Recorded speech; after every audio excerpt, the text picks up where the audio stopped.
and good afternoon to all of you that are joining us today. My name is Marcella, and I'm pleased to announce that we are going to be having another Cosmic Weather Report live with Soul Level Astrologer Mark Borax. And I don't know about all of you, but it's been feeling good to have a new cycle beginning with the new moon in Taurus yesterday, and coming through this post-eclipse, which is what we talked about last month on the Cosmic Weather Report. And this month, Mark is going to be delving into more of what he sees in the cosmic weather, with a focus on the asteroids and the sort of lineup that is producing, which he's noting is sort of an inner, outer interplay. I'll say an outer interplay. And he's got a couple special announcements for you. So without further ado, I'll turn it over to you, Mark.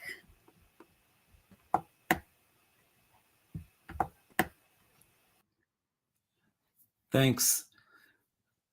So this is the start of my 40th year in astrology.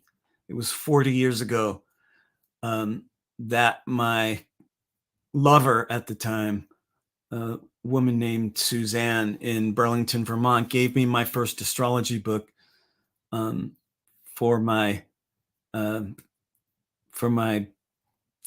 birthday. And she said, "Here, I think you'll like this."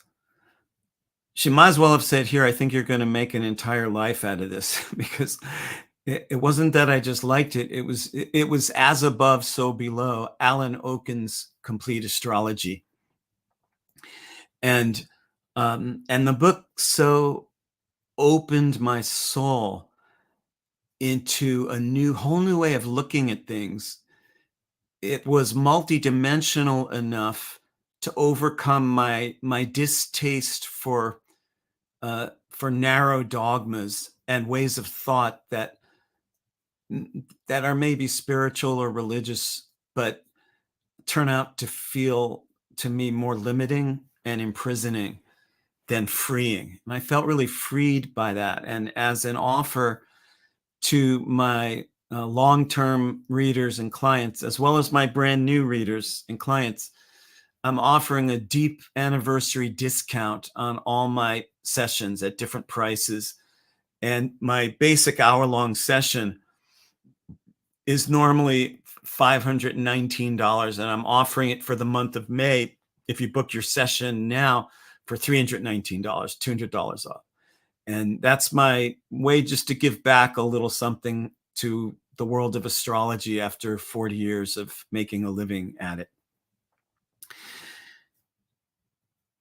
Throughout the month of May, there's this situation in the lineup of the 15 planets that I work with, the 11 normal astrological planets, and 4 of the main asteroids, Vesta, Juno, Ceres, and Pallas Athena. In which case, for just about the entire month of May, most of the time, the 4 asteroids are on one side of the sky and the 11 planets are on the other.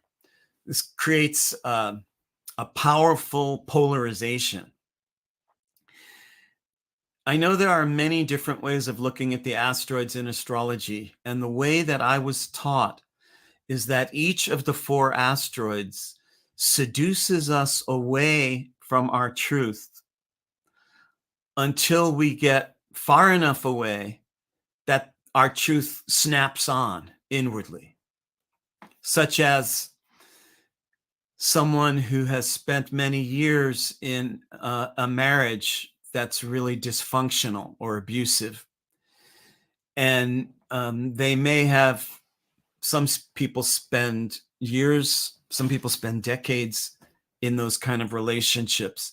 And not just a marriage, but things that are like a marriage, like an intimate friendship or business partnership, or even siblings, where something is not right in the connection. It's dysfunctional. It might be toxic, could be deadly. And instead of getting out, I see this all the time, and you've probably seen this too, maybe even about yourself. The person stays in, and yet at a certain point, an inner light switches on. It wasn't enough that your friends were saying, maybe you should get out.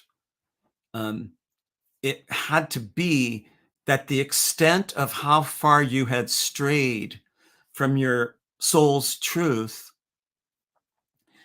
got extreme enough to jerk you awake inside. And then you get out of the relationship, the marriage, the business partnership, the toxic friendship, whatever it is. And you're probably going to be less likely to get suckered back into that kind of a relationship if you really got the imprint, if you really got the message of how far this was from who you are and what you're here to do. So with 4 of the asteroids holding down half of the sky and the 11 traditional planets holding down the opposite half, we have a polarized situation where places you've gotten talked out of following your core truth are not going to be content to sneak around and tiptoe and hide. The friction, the conflict, the drama is heating up. And places where you are following the truth of your soul are getting amplified likewise, so that you should be receiving more support, drawing like-minded souls who are also seeing your deep truth at the same time that you're coming back to it. And so both sides of the story, the truth of the soul and the conditioned pathways away from that truth, they're both getting amplified and dramatized and exaggerated. You can see this on the world stage because the collective consciousness right now is starting to erupt. Being a child of the 1960s, a teenager in the 1960s during the revolution in consciousness, politically active, and hitchhiked. I hitchhiked from Connecticut to California when I was 16. A precocious, hyperactive, LSD taking poet activist. It's feeling to me right now like we're somewhere around 1967. 1968 was the key year of the 1960s. Most of the things that happened in the 60s that we remember with history and culture and media happened in 1968. And I don't think we're quite there yet. We may not fully be into 1967 either, but we're sort of like just into 67. And what I mean by that is campus unrest. The college kids and now high school kids, of which I was one in the 1960s and 70s. I was a high school kid who was strongly influenced by college civil disobedience. I got my high school to walk out to protest Nixon's secret bombing of Cambodia in, I think it was 1970. And right now, there's more campus unrest, civil disobedience, and students and faculty crying out than any time I've noted since the 1960s. This is one of the things I mean when I say it feels like we've just kind of entered 1967.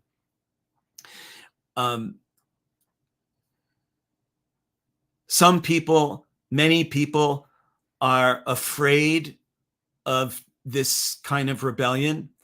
and are putting the kids down as being controlled by prurient interests. And to them, I say, what? As if the other side opposing them isn't being controlled by prurient interests? As if the intelligence agencies of the US government right now are not sending agents into the protests to claim to be on the side of the protesters and yet create violence that will then give the protesters a bad name, as if that's not happening, like it did in the 1960s when they tried to destroy the gay rights movement, the women's movement, especially the Black Panthers, and especially the anti-war movement. The CIA and the FBI sent long-haired, dope-smoking, free love fucking agents into the slums of Oakland and Chicago and Los Angeles and Detroit, who posed as protesters and wormed their way in order to then destroy the whole movement. So when people put down the kids that are protesting now and saying, oh, they all have the same tents, they couldn't have just decided this themselves, as if they're just fucking dumb because they're college and high school kids and they can't think for themselves by saying there's somebody buying them tents. What, you think the other side isn't doing the same thing? So right now, things like campus unrest, speaking out against the genocide of Palestinians, speaking out against oppression that is being cranked down now. We are living in a far more oppressed society right now than we were in the 1960s. Thought has been fenced in with electric fences that are patrolled by society's herd dogs to keep people from thinking for themselves, especially to keep thinking that anybody on the opposing side of an issue could have anything possibly worthwhile to say. The polarization has become extreme. The conditioning is being cranked down. Cops are busting the skulls of kids at Columbia University in New York City because they're scared shitless. They're trying to push for digital money. Surveillance capitalism is taking over. We are living in an age that has been labeled as post-journalism. A thing called advocacy journalism has taken over the New York Times, NPR, Washington Post, Fox News, and other outlets, where instead of presenting stories with at least a modicum of objectivity, the reporters at all those places and their bosses are now massaging the stories to be sure to get readers to think exactly the way they want them to. This is called advocacy journalism. The New York Times was exposed as being one of the source points of this new advocacy journalism during the Bernie-Hillary primaries for president of the US, in which Bernie Sanders would have 50,000 people come to his rallies, and Hillary Clinton would have 500 people. And the New York Times would make it look opposite. Advocacy journalism. We can't dare to let anybody think Bernie Sanders could or should be elected because it's just too impossible to think that Trump could be president. So we have to turn around all the stories and report them only in the way we want to get you to see things. What I'm saying now is coming as no surprise to the current younger generations, teenagers, people in their 20s and 30s. They already know this. They don't even begin to look to mainstream media to get anything remotely resembling truth. But it's a revelation for some of the largest population demographic still in existence, which I'm part of, the baby boomers, those of us who have Pluto in Leo, are still waking up to how thoroughly government and media has been coerced by prurient commercial interests, corporate interests, and almost incapable of telling truth anymore. So at a time throughout this month, which I'm kind of relating to early 1967, when the 4 asteroids that tempt us away from our truth are opposing the 11 other planets, which are doing whole other things than that. Campus unrest is heating up. Lies are getting amplified. Distortions are getting pounded into us. The last thing the corporate bosses want you to do is to think for yourself, penetratingly, open-mindedly, to consider that maybe the person on the exact opposite side of an issue from you actually has something worthwhile to say. The idea that something free and authentic and real and soulful and loving can emerge from the current confusion of history. The human species has arrived at the make it or break it point. We either wake up or we die. We either transform or we disintegrate. We have any comments or questions?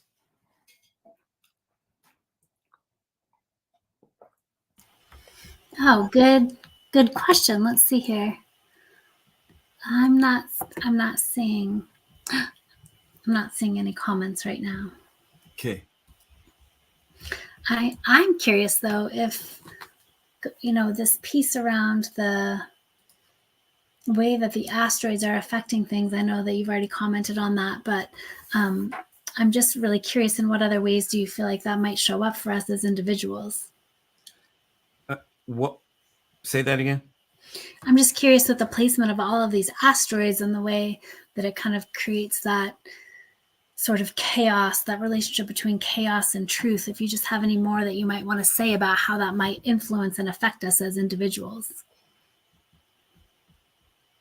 Yeah, because my theme here is outer chaos pitched against inner truth. So when things around you, both in your local vicinity and your expanded affinity circles, like the whole world, astrology has infinity circles that include the universe, the galaxy, the solar system, the earth.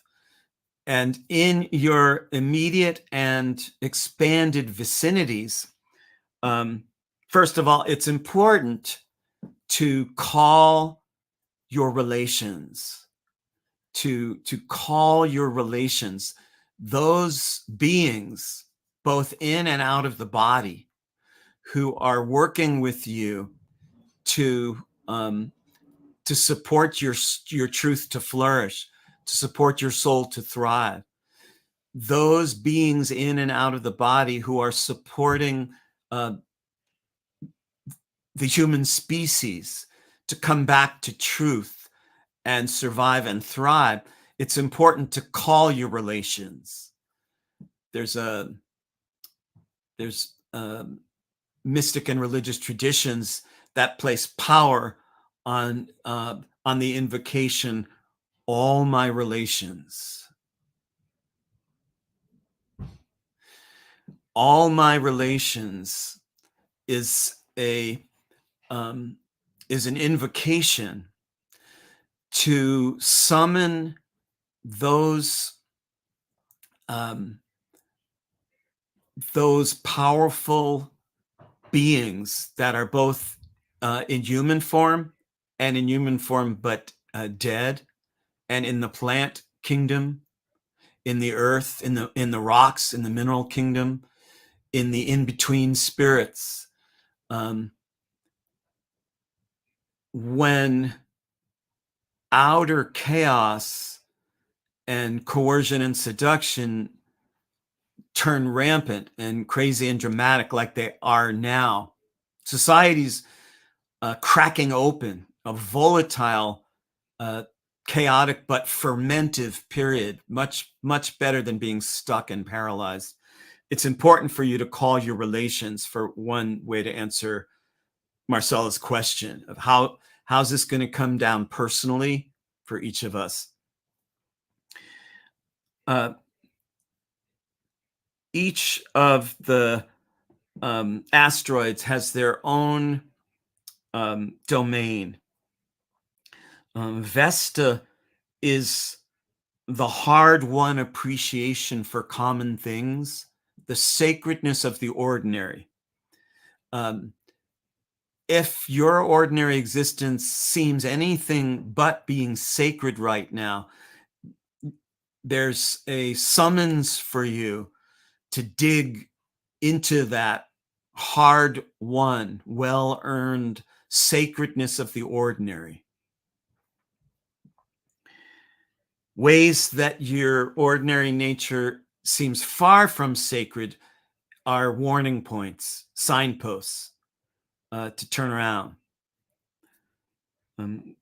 Juno is the great awakening of how your personal skills and services were given to you by spirit in order to serve the collective need. That you are perfectly equipped. You have the right skills, consciousness, strengths, ways to look at things that were intended by destiny from before your birth to fulfill some collective need.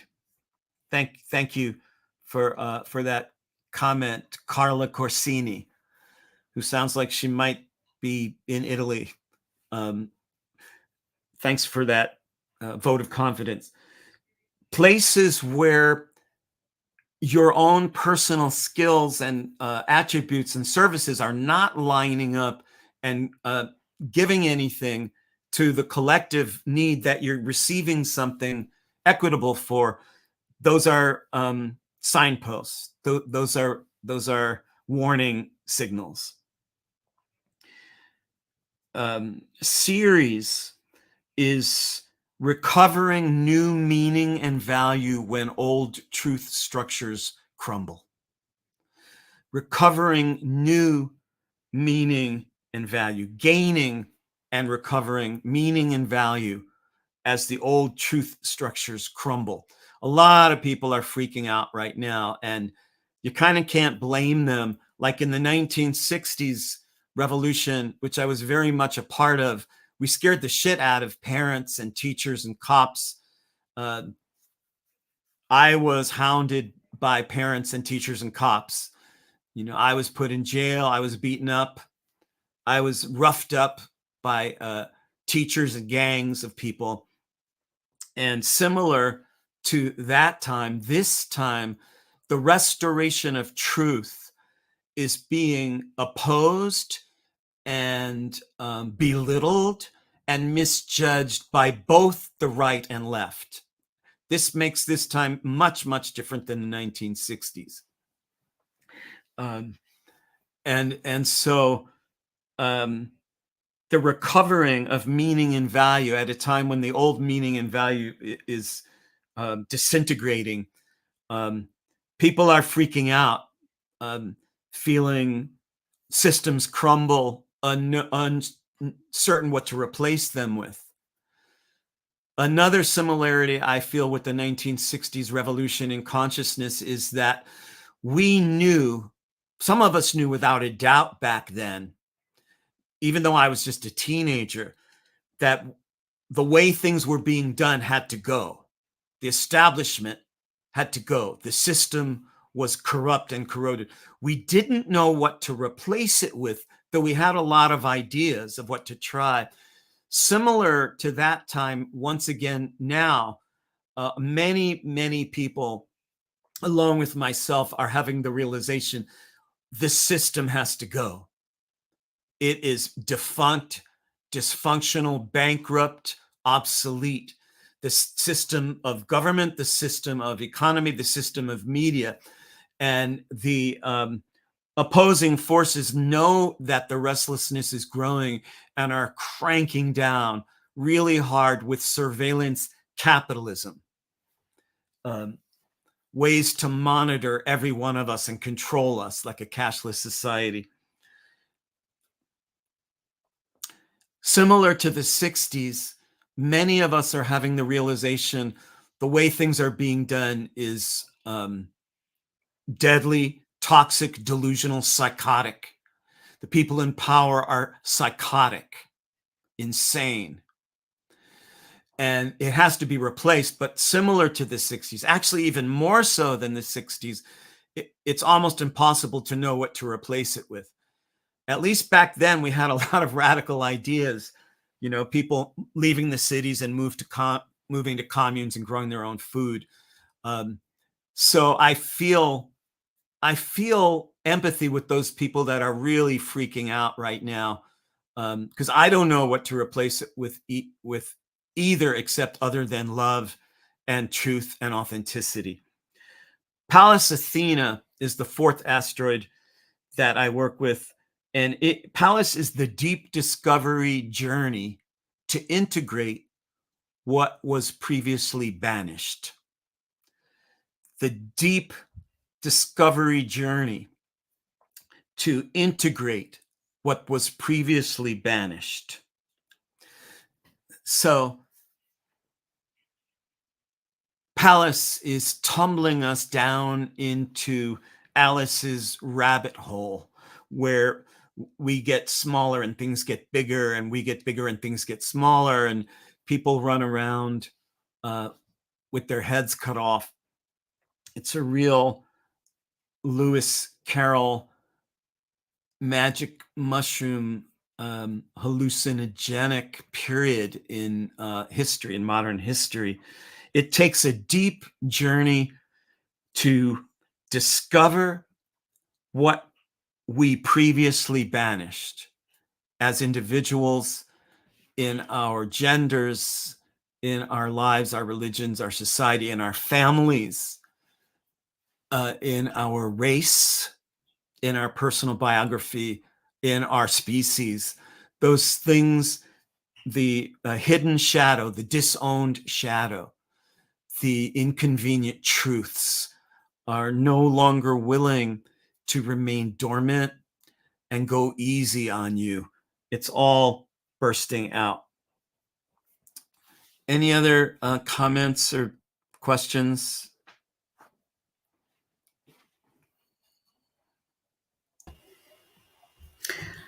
There's no specific comments out here. I just posted one of your quotes from your report. I just thought it was, so beautiful, where you wrote, "You may need to dig deep and find other people with open minds and penetrating insight to blaze through the bullshit, but it's so worth it that the fate of our world depends on it."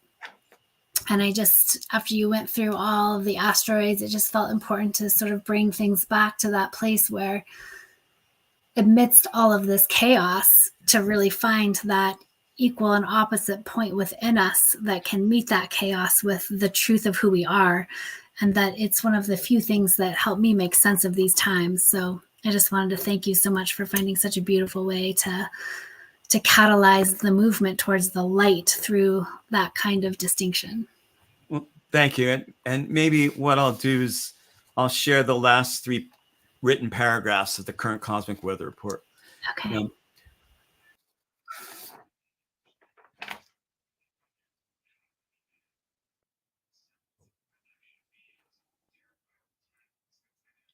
Reporters at the New York Times, NPR, and other major outlets no longer even pretend to provide balanced, thought-provoking ideas that encourage us to think for ourselves. Instead, they tell us what to think pre-digesting events to push the side of the story their corporate owners tell them to. Advocacy journalism makes it all but impossible to consider the missing pieces or the idea that folks on the other side of the fence might have something worthwhile to offer. Like rabid sports fans glorifying the home team and demonizing the visitors, national politics has gotten drained of meaning beyond the corporate need to sell information and get us to think exactly what they want us to. In this respect, neither the Democrats nor Republicans are any different. In the beginning, the press in this country was established as a government watchdog to keep politicians serving the people rather than getting away with murder and serving themselves. No longer. Now, instead of freedom of the press, we need freedom from the press. Once a person has gotten driven away from what they know in their gut, the friction of living far from truth can snap on a light of the soul that empowers you to meet outer chaos with inner truth. In the current political witch hunt climate, you may need to dig deep and find other people with open minds and penetrating insight to blaze through the bullshit. But it's so worth it that the fate of our world depends on it. Beyond corporate news lies the news of the soul, where something substantially different wants to happen. College kids know this now, like they did in the 60s, and have taken to the streets. And I, for one, gleefully cheer them on. And I just want to say that as bad as corporate mainstream news always has been, it's worse than ever now. In the 1960s, CBS News, major television network, allowed Walter Cronkite, the most trusted man in America, to come on the air and say to all of America and the world, Vietnam is a war that we cannot win. Whoa. Can you imagine that moment? It's laughable to think of Biden or Hillary, let alone Trump, coming on the network major news channel in American homes at dinner time and saying, Ukraine and Palestine and all the other wars we're secretly waging can never be won. The network news and the mainstream news was nowhere near taken over and co-opted to the extent that they are now if they let Walter Cronkite come on the air and say, we got to get out of Vietnam. And right after that, we did. That was the power of the media. Thank you for joining Marcella and I for today's CWR Live, the Cosmic Weather Report for Wednesday, May 8th, Year of the Dragon. Asteroids opposing planets, outer chaos pitched against inner truth. Thank you very much. Yeah, thank you so much, Mark. I just want to make a quick announcement to remind folks that Mark's most recent book, The Ruby Heart of the Dragon, Sun Signs for Our Times, is still out there and available. So for those of you that might be weaving in for the first time and you haven't gotten his book, you can get it through most major booksellers and on Amazon. And it really is a beautiful rendition of the zodiac where Mark goes through and really susses out points around each of the signs that often fail to get recognized through traditional astrology. So I just want to put in a little plug if you haven't read his book to get it. Voila. Thank you, Mark, for showing it. I do love seeing the contrast of colors, actually. Yeah, and thanks again for the beautiful report. I know it can sometimes feel like we're beating a dead horse with some of our criticisms of the politics and the media of the day. However, it does feel essential to be able to point out that one, thankfully the systems are falling apart and people are uprising in different ways. And also it is a very difficult time for so many that are actually having to undergo all the suffering that comes with it. So on that note, I just want to thank all of you for joining us. Thank you so much, Mark, for weaving in your unequivocally committed dedication to the soul that you've walked through since the 60s. It is always nice to see that not everybody that is your age is so pro-war. So I just want to respond. Gail Elliott says, as a person of the 60s, I too see the recurrence in these times with no platform or openness for discussion. As you say, it is hard to find a political platform. We need to support truth and heart-centered actions. How is another question. Who will speak the truth? Certainly supporting young revolutionaries. And I hear you, Gail. The time is at hand. Uh, the times are changing once again, to quote Bob Dylan, who was the main prophet of the last time the times were changing. They're changing again. And it is hard to find a political platform. And almost any possible political platform is going to feel untrustworthy to a lot of people now. But what we can know is that the deep restoration of truth and soul that is being born inside you right now, Gail, is being born inside many, many, many people all over the globe. And it being born in you, like a rainstorm, like the beginning of pattering raindrops all over the world, is going to pool up into puddles. So even though we don't know what platform we can use, what's really going to happen deep down in the soul, we got to know this is the return of love. This is the return of truth. You will find allies. The movement will find its own way. And thank you all for joining us. Take care till we meet again.